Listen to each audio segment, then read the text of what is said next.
Samuel, capítulo 4.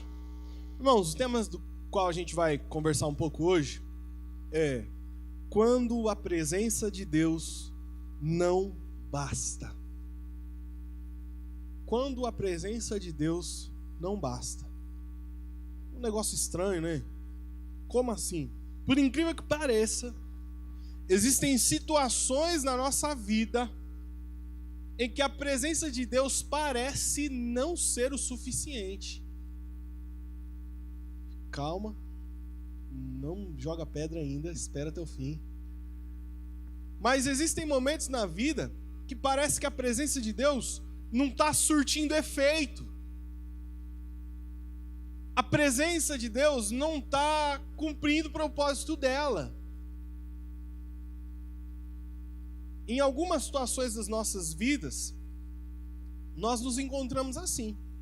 Tem presença de Deus, mas parece que não está adiantando. Deus está presente, mas parece que a presença dele não está bastando. Às vezes, a presença de Deus não basta. Parece estranho, mas é uma verdade. Os irmãos vão entender isso. Nós vamos ler alguns textos aqui. Vamos conversar um pouco sobre eles. Os irmãos vão entender que existem situações em que a presença de Deus não basta, não é o suficiente.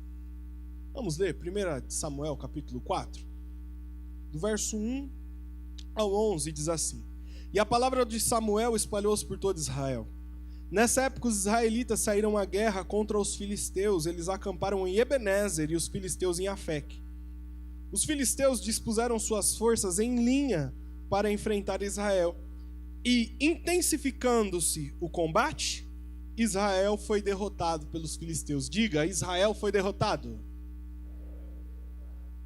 Que mataram cerca de 4.000 deles no campo de batalha. Quando os soldados voltaram ao acampamento, as autoridades de Israel perguntaram: por que o Senhor deixou os filisteus nos derrotar? Por que o Senhor deixou que os filisteus nos derrotassem? E acrescentaram: vamos a Siló buscar a arca da aliança do Senhor, para que ele vá conosco, nos salve das mãos dos nossos inimigos. Olha só, olha aqui rapidinho. Mantenha o texto aí que nós vamos continuar a leitura. Israel foi lutar, perdeu. As autoridades falaram: vamos buscar a arca, porque aí o Senhor vai estar conosco. Continuando a leitura. Então mandaram trazer de Siló a arca do Senhor dos Exércitos, que tem o seu trono entre os querubins. E os dois filhos de Eli, Ofni e Finés, acompanharam a arca da aliança de Deus. Quando a arca da aliança do Senhor entrou no acampamento, todos os israelitas gritaram tão alto que o chão estremeceu. Os filisteus, ouvindo os gritos, perguntaram: o que significa todos esses gritos no acampamento dos hebreus? Quando souberam que a arca viera para o acampamento, os filisteus ficaram com medo e disseram: deuses chegaram ao acampamento, ai de nós! Nunca nos aconteceu uma coisa dessas. Ai de nós! Quem nos livrará da mão desses deuses poderosos? São os deuses que feriram os egípcios com toda espécie de praga no deserto. Sejam fortes, filisteus, sejam homens, ou vocês se tornarão escravos dos hebreus, assim como eles foram escravos de vocês. Sejam homens e lutem. Então os filisteus lutaram, e Israel foi derrotado. Cada homem fugiu para sua tenda. O massacre foi muito grande. Israel perdeu 30.000 homens de infantaria. Da primeira vez era 4.000, agora com a arca, 30.000. A arca de Deus foi tomada e os dois filhos de Eli, Ofni e Finés, morreram. Irmãos, veja bem, Israel está cumprindo uma palavra de Deus. Qual que era a palavra de Deus para o povo de Israel? Conquistem as terras, se expandam o território de vocês, não façam amizade ou aliança com os povos vizinhos, pelo contrário, vão e tomem a terra deles, porque a terra é de vocês. Israel, debaixo de uma palavra de Deus, começa a guerrear com várias pessoas, vários povos. Dentre eles, os filisteus, como nós acabamos de ler. Quando o exército de Israel vai lutar contra os filisteus, debaixo de uma palavra de Deus que tinha mandado eles fazerem isso, eles vão lutar. A Bíblia diz que os filisteus ganham deles. Eles perdem 4.000 homens. As autoridades de Israel não entendem o que aconteceu. Por que Deus não deu na nossa mão os filisteus? Estava debaixo de uma palavra. O que aconteceu? Eles vão até Siló buscar a arca da aliança. E a arca da aliança representa a presença de Deus. Tanto que eles dizem, vamos buscar a arca da aliança para que ele venha conosco. Ou seja, a arca é sinônimo da presença. Isso era claro para todos eles. Quando a arca, eles foram buscar. Quando a arca chegou no acampamento de Israel, a Bíblia diz que a festa foi tão grande, os gritos foram tão grandes, que o chão tremeu. Imagina a festa dos soldados. 30.000 soldados, pelo menos, gritando, se alegrando, porque agora eles tinham a presença de Deus. Tinha ou não tinha? Tinha. A arca representava a presença. Eles ficaram alegres, porque agora a coisa vai. Antes não foi porque não tinha presença. Agora tem presença, automaticamente vai. Morreu 4.000 porque a gente não foi buscar a arca. Agora que a gente buscou a arca, agora não vai morrer ninguém. Eles fizeram tanto barulho que os filisteus do acampamento deles ouviu. E a Bíblia diz que os filisteus ficaram com medo. Eles ficaram com medo porque entenderam que alguma coisa aconteceu lá, os deuses chegaram lá. Olha só, Israel sabia que Deus estava ali por causa da arca, e os filisteus pensaram, Deus chegou lá também. Quando Israel está fortalecido, Deus chegou, barulho, o chão tremeu, vamos para a guerra. Quando eles vão para a guerra, eles perdem de novo. E agora não morre só 4.000, agora morre 30.000. A presença de Deus não mudou nada. A presença de Deus com Israel, nessa situação, não foi o suficiente para fazer Israel ganhar. Israel tinha a presença. Israel se emocionou tanto, que eles gritaram tanto que o chão tremeu, mas não mudou nada. Às vezes, irmãos, conosco é assim também.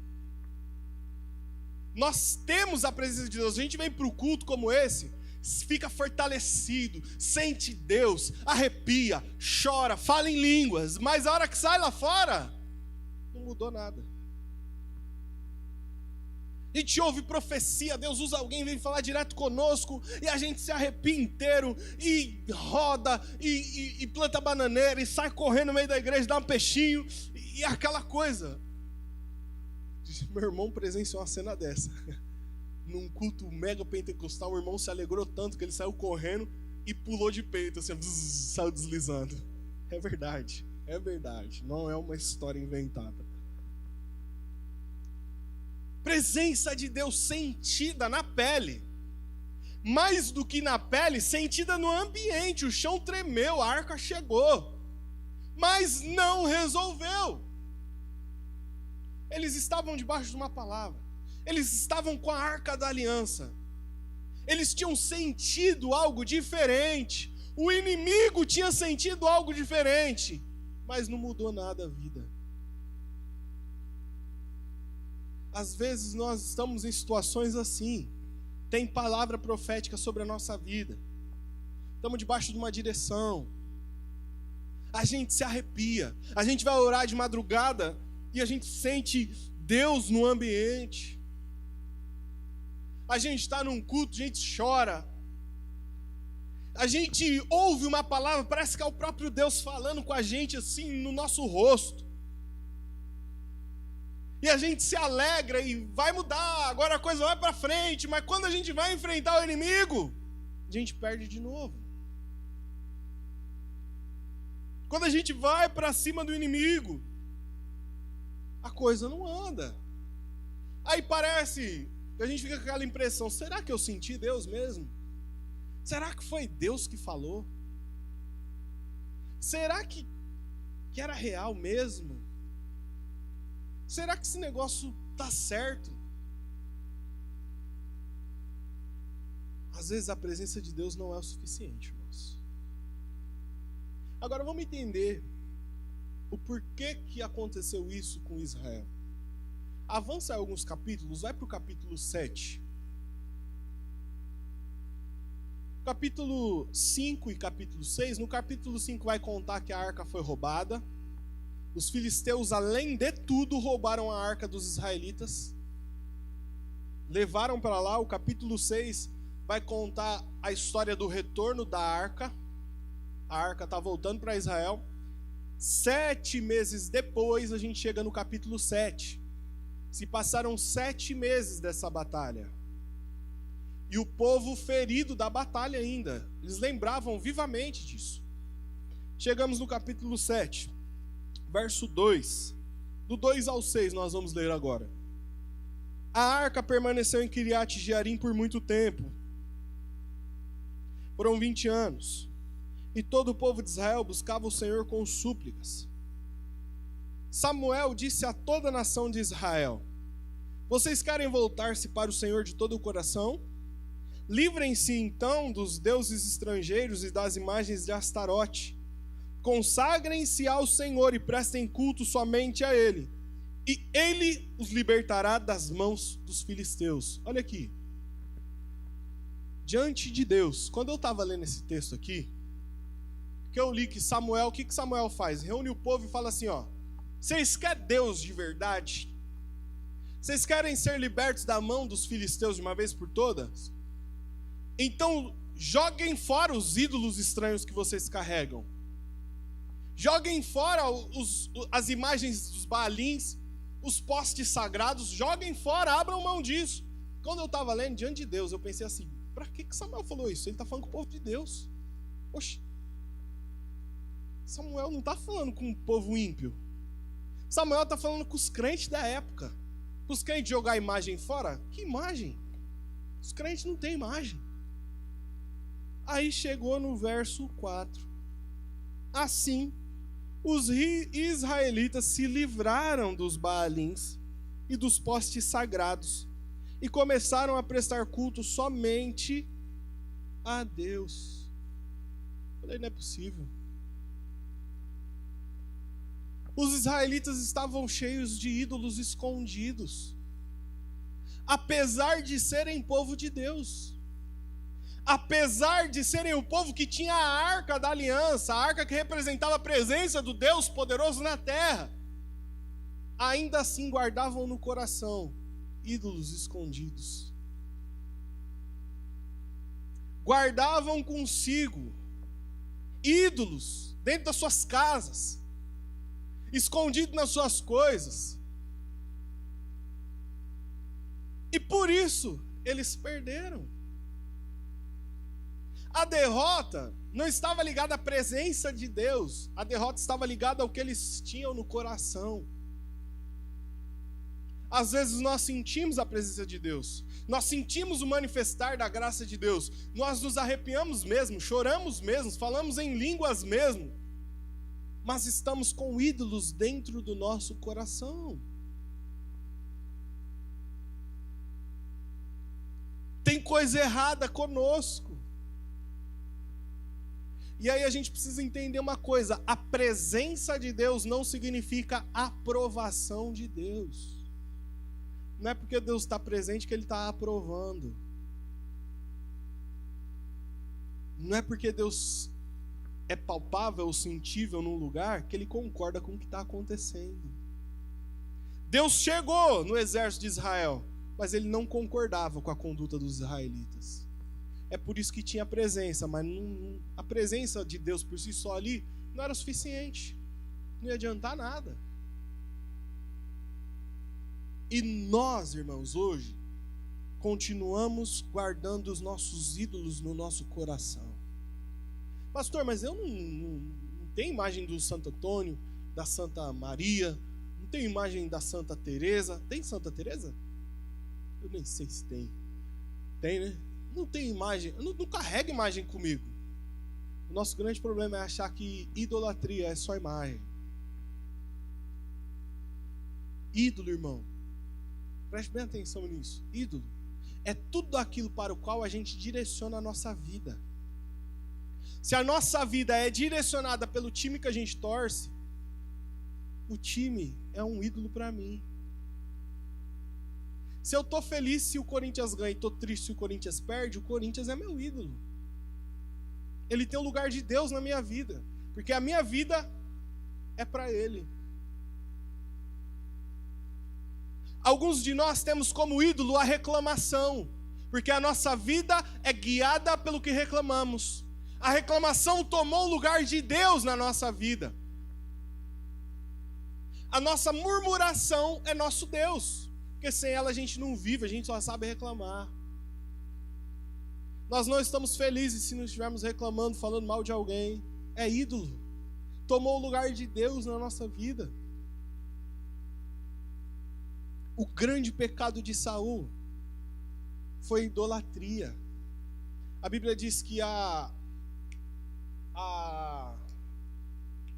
meu Deus, ajuda aí, Jesus.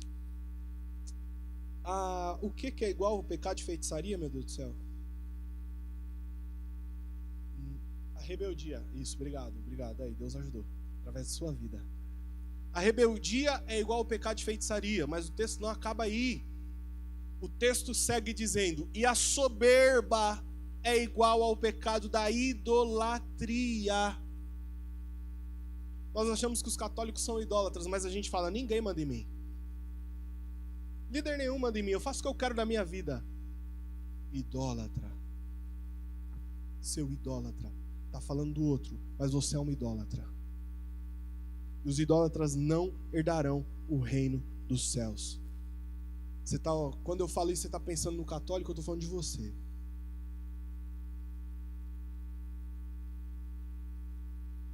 Não adianta, irmãos, nós sentirmos Deus num culto abençoado como esse e achar que as coisas estão resolvidas. Nada vai mudar se nós não arrancarmos os ídolos do nosso coração. Se nós não mudarmos a nossa postura, a nossa conduta, nada muda. Você pode sentir Deus, pode rodar, você pode falar em mistério, tanto faz. Quando você for enfrentar o inimigo, você vai cair. Eu vou cair, não tem jeito. Pastor, mas como pode Deus estar presente num lugar que é a prova? Ora, você é pai. Você concorda? Você aprova tudo que seu filho faz? Não. Mas você põe seu filho para fora de casa? Não. Você abraça ele, você fala que ama ele, você conversa com ele, mas aprovar o que ele faz? Não. Deus nos abraça, Deus fala: filho, eu te amo. Deus fala: filho, eu tenho um plano na sua vida. Filho, você é especial. Mas para a guerra com você desse jeito, não.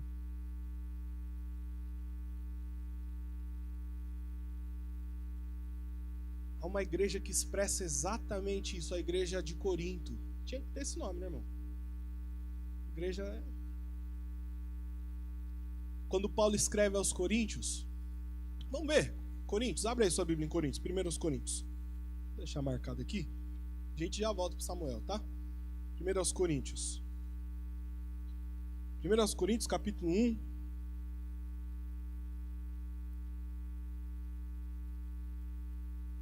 Primeiros Coríntios, capítulo 1. Veja bem, presença não é aprovação. Amém, irmãos? 1 Coríntios 1, versículo 7. Não, vamos do 4. Sempre dou graças a meu Deus por vocês, por causa da graça que lhes foi dada por Ele em Cristo Jesus, pois nele vocês foram enriquecidos em tudo, isto é, em toda palavra e em todo conhecimento, porque o testemunho de Cristo foi confirmado entre vocês. Verso 7. De modo que não lhes falta nenhum dom espiritual. Eita, igreja boa. É ou não é? Igreja do manto. Não falta um dom. Quero ouvir profecia, eu vou para qual igreja? Coríntios, olha. Quero uma revelação, eu vou para onde? Para Coríntios. Cura, eu quero cura, eu vou para onde? Para Coríntios. Eu quero, sei lá, o que eu quiser de dom, tem lá em Coríntios. Está escrito ou não está? Tinha todos os dons lá, irmãos. Tinha tanto dom que Paulo precisa escrever o capítulo 12, o capítulo 14 para organizar o dom, porque era uma bagunça. Só que olha só, no capítulo 1 Paulo elogia: todos os dons espirituais existem em vocês. Olha o capítulo 3.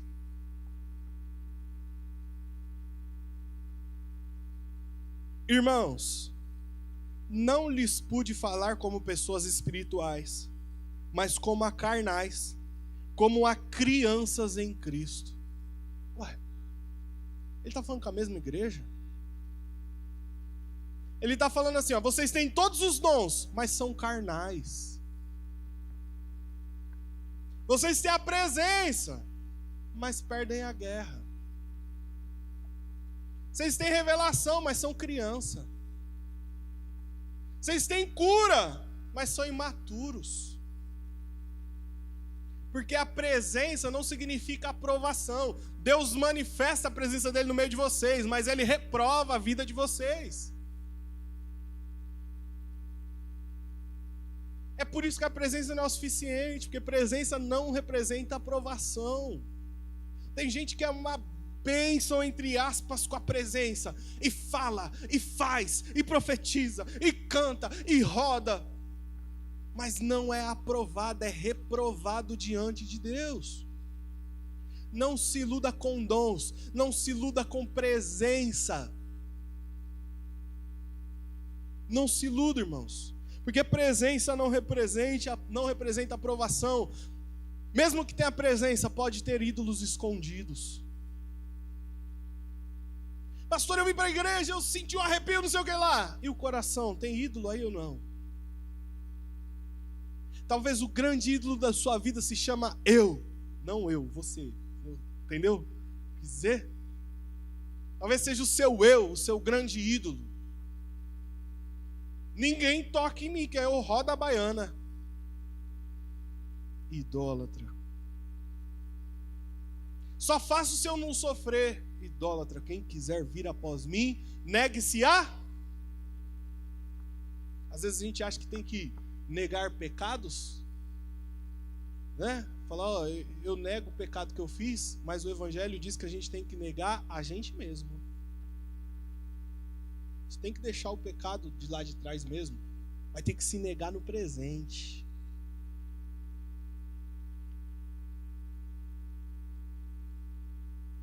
A gente direciona a nossa vida para a gente não vive para o outro. Jesus falou assim: assim como o Pai me enviou, eu envio vocês. E o Pai enviou a Ele por nós. Então nós somos enviados pelos outros. Por que a gente não faz nada? Porque a gente está preso no nosso eu. A gente é idólatra.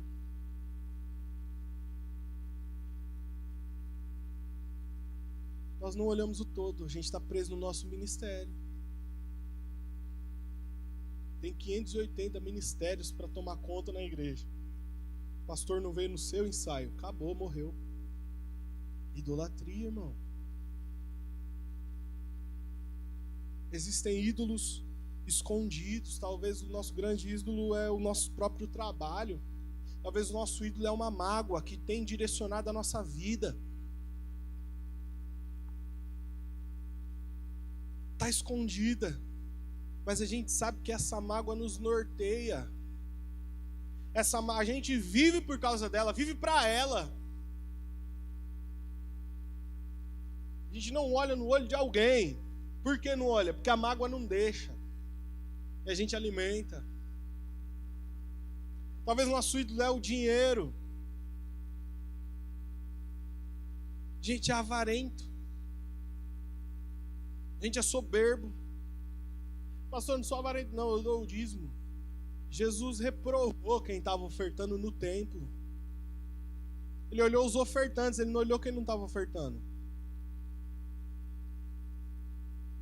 Ele olhou para todo mundo que estava ofertando e falou: esses aí, ó, tudo reprovado. Mas não estava fazendo, mas estava reprovado.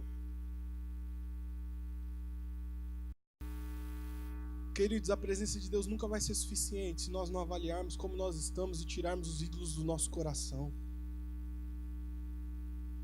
Nada vai mudar se a gente achar que a gente só precisa da presença e não precisa fazer mais nada.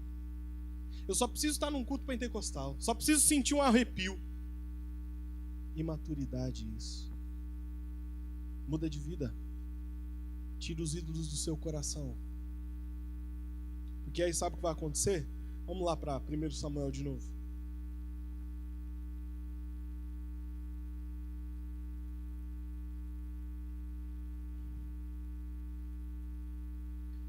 No capítulo 7 mesmo, no verso 7.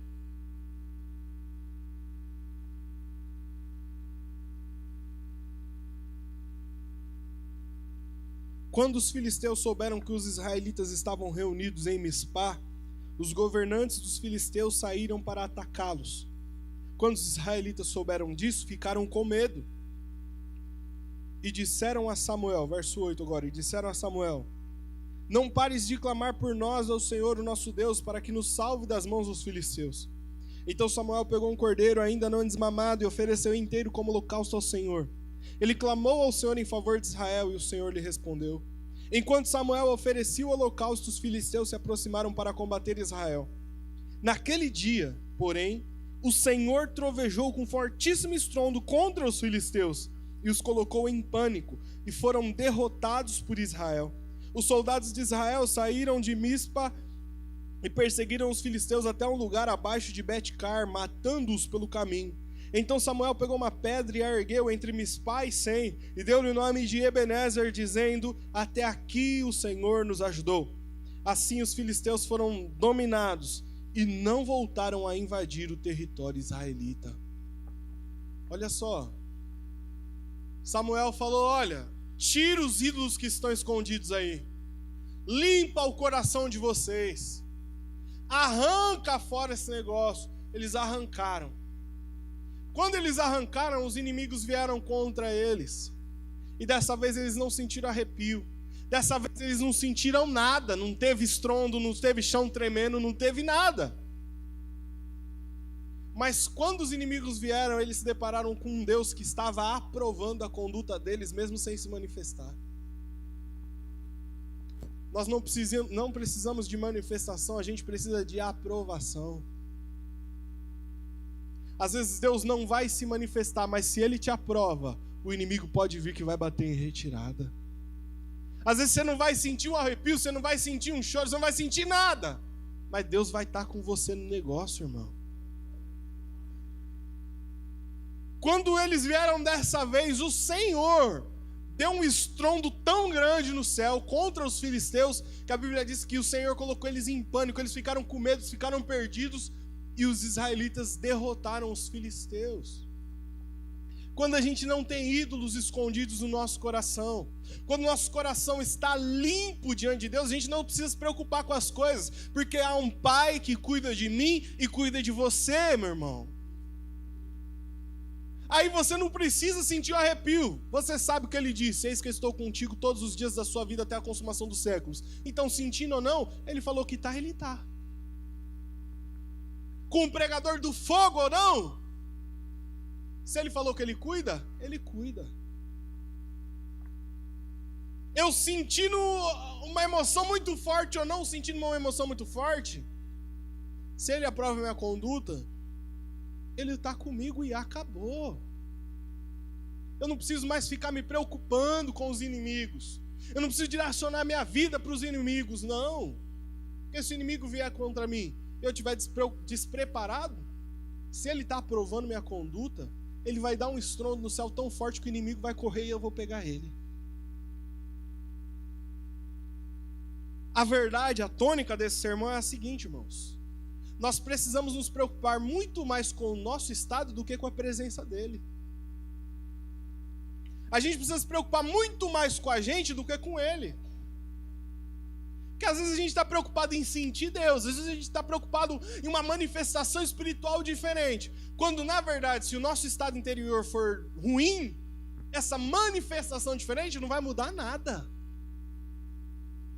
Agora, quando o nosso estado interior está limpo, está sem ídolos, está entregue a Ele, a gente pode não sentir nada, mas a nossa vida vai ser totalmente diferente. Então a gente precisa se preocupar muito mais conosco do que com Ele.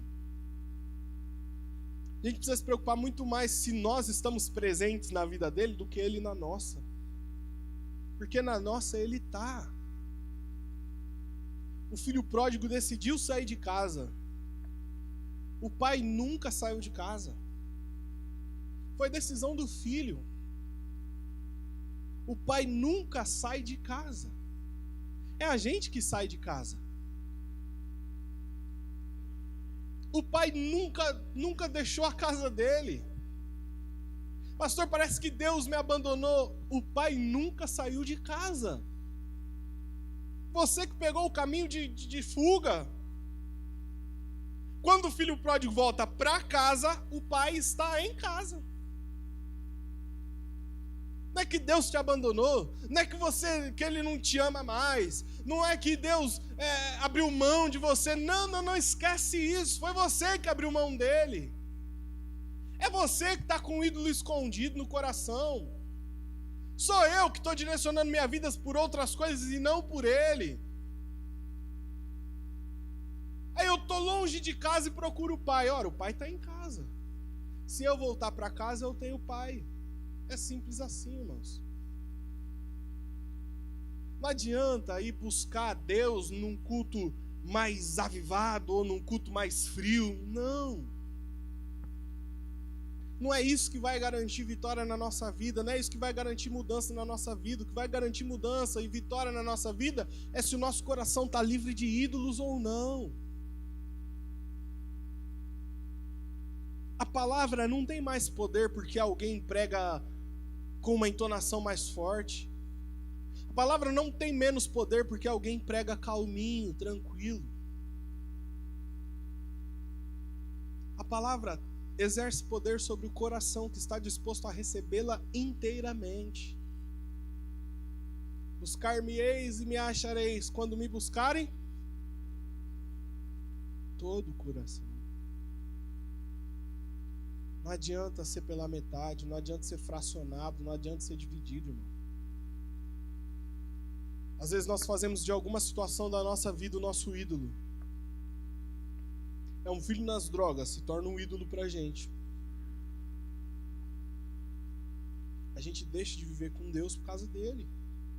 Quando na verdade a gente tem que viver com Deus para Deus resgatar ele, irmãos. É uma enfermidade que chegou na nossa vida. Essa enfermidade se transforma num ídolo. Ídolo é muito além de imagens pintadas em uma parede, meu irmão. Também é idolatria, imagens de esculturas, isso a gente já sabe. O que Deus está falando aqui é que tem coisas que a gente acha que não é ídolo, mas é. Tem coisas que a gente acha que não está afetando, mas está afetando sim. Você sente a presença. Eu sinto Deus. Eu sinto um arrepio. Eu sinto Deus falar comigo. Eu sinto. Mas se eu não limpar meu coração, se meu coração não estiver livre desses ídolos, nada vai mudar. Por isso que eu comecei dizendo que às vezes a presença de Deus não é o suficiente. Não é porque há um problema na presença de Deus. É porque há um problema na gente. Não é Deus que está com a presença deficiente. Não, sou eu que estou deficiente na presença dele. Então eu sentir a presença dele ou não, não vai mudar nada.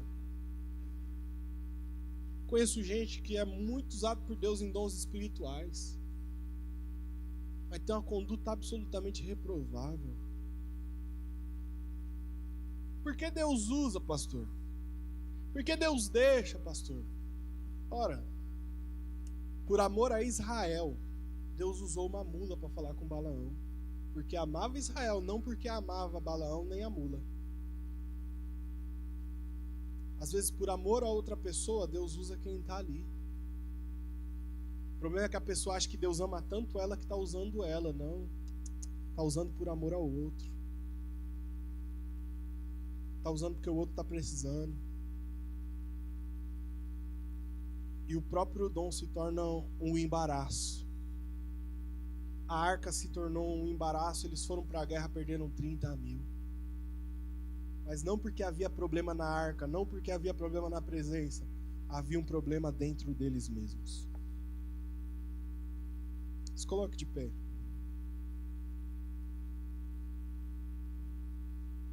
Entenda uma coisa. Nem sempre a presença de Deus representa a aprovação, irmãos. Nem sempre. Às vezes você sente alguma coisa, mas não significa que Deus está te aprovando. Às vezes eu sinto alguma coisa, nossa, preguei super bem, não significa que Deus está me aprovando. Não, mas eu preguei e pessoas choraram, não significa que Deus está me aprovando. Presença não representa aprovação, irmãos.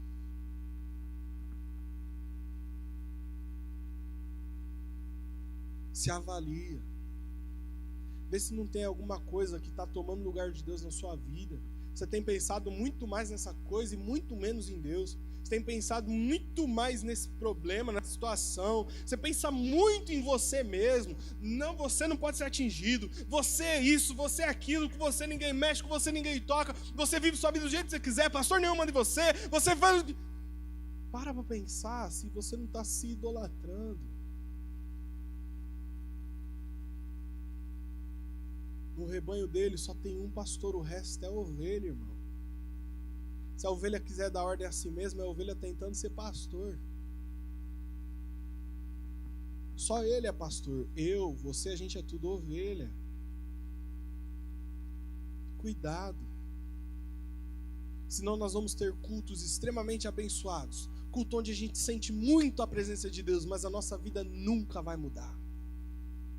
Nunca vai sair do lugar. Pastor, mas eu vi anjo, eu vi queimar a folha do monte, eu ouvi profecia, eu falei em línguas. Minha vida nunca vai mudar. Queria estar pregando diferente, queria estar pregando, vai mudar, vem aqui falar mistério, vai mudar. Mas eu preciso ser fiel ao que o Senhor coloca no meu coração. Muda de vida, que talvez você não vai ver anjo, você não vai falar em línguas, você não vai sentir arrepio nenhum, mas sua vida vai ser totalmente diferente na presença de Deus. Feche seus olhos, vamos orar. Avalie o seu coração. Vê se tem alguma coisa aí que está te incomodando. Talvez enquanto eu fui pregando veio alguma coisa na sua mente.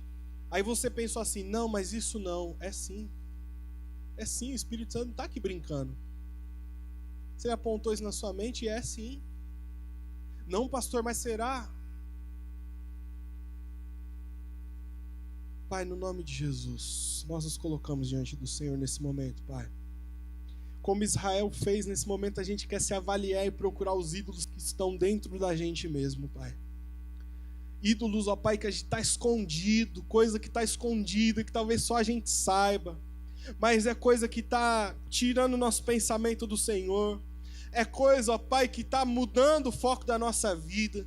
É coisa, Senhor, que está aqui dentro, está atrapalhando, e a gente pensa, a gente imagina que não está, mas está, Pai. Pai, ajuda a gente a nos livrarmos desses ídolos. Ajuda a gente, assim como Israel fez, a arrancar esses ídolos que estão escondidos e lançá-los fora, Pai. Pai amado, que o nosso eu seja reduzido e o Senhor cresça em nós, ó Pai.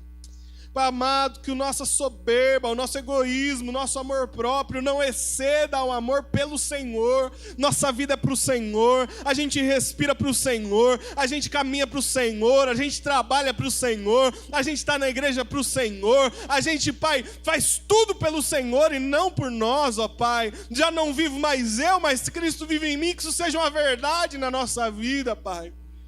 No nome de Jesus, que a nossa conduta seja aprovada pelo Senhor. Mais do que uma vida de sensações e emoções, onde a gente sinta a Tua presença, que a gente tenha a Tua presença por amor, que a gente tenha a Tua presença por aprovação, no nome de Jesus, Pai. Em nome de Jesus, nos perdoa, Pai.